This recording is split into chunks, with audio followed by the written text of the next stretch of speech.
আসসালামু আলাইকুম ওয়া রাহমাতুল্লাহি ওয়া বারাকাতুহু। ইন্নাল হামদালিল্লাহি ওয়াহদা ওয়াসসালাতু ওয়াসসালামু আলা মান লা নাবিয়্যা বা'দা আম্মা বা'দ। সম্মানিত উপস্থিতি, চমৎকার একটা হাদীস শেয়ার করছি। চোখকে নিম্নগামী করলে, চোখ দিয়ে কান্না করে আল্লাহর ভয়ে অশ্রু ঝরালে এর ফজিলত কি?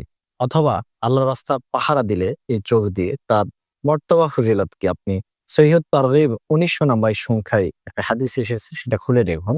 আল্লাহ রাসূল সাল্লাল্লাহু আলাইহি সাল্লাম বলেছেন, সালাসাতুন লা তার আ'য়ুনুহুমুন নারা ইয়াউমাল কিয়ামাহ। কিয়ামতের দিন ওই ৩ শ্রেণীর চক্ষু জাহান্নাম দেখবে না। সুবহানাল্লাহ। ১, আইনুন বাকাত মিন খাশিয়াতিল্লাহ, যে চক্ষু আল্লাহর ভয়ে কান্না করে। সুবহানাল্লাহ। ২, ওয়া আইনুন হারাসাত ফি সাবিলিল্লাহ, যে চক্ষু আল্লাহর রাস্তা পাহারা দেয়।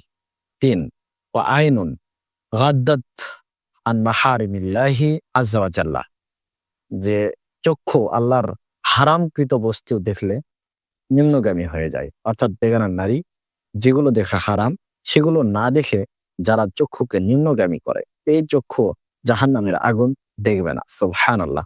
সম্মানিত উপস্থিতি, আসুন বেশি বেশি আল্লাহর ভয়ে কান্না করি, চক্ষুকে হেফাজত করি, নিম্নগামী করি। আর আল্লাহর রাস্তায় আমাদের যদি সুযোগ এসে যায় পাহারা দেওয়া, তাহলে এই হাদিসটা স্মরণে রেখে আমরা আল্লাহর রাস্তায় পাহারা দেই। আল্লাহ তাআলা আমাদেরকে এই হাদিসের উপর পরিপূর্ণ আমল করে জীবন পরিচালনার তৌফিক দান করুন। আমিন। ওয়া আখিরু দাওয়ানা আনিল হামদুলিল্লাহি রাব্বিল আলামিন। আসসালামু আলাইকুম ওয়া রাহমাতুল্লাহি ওয়া বারাকাতুহু।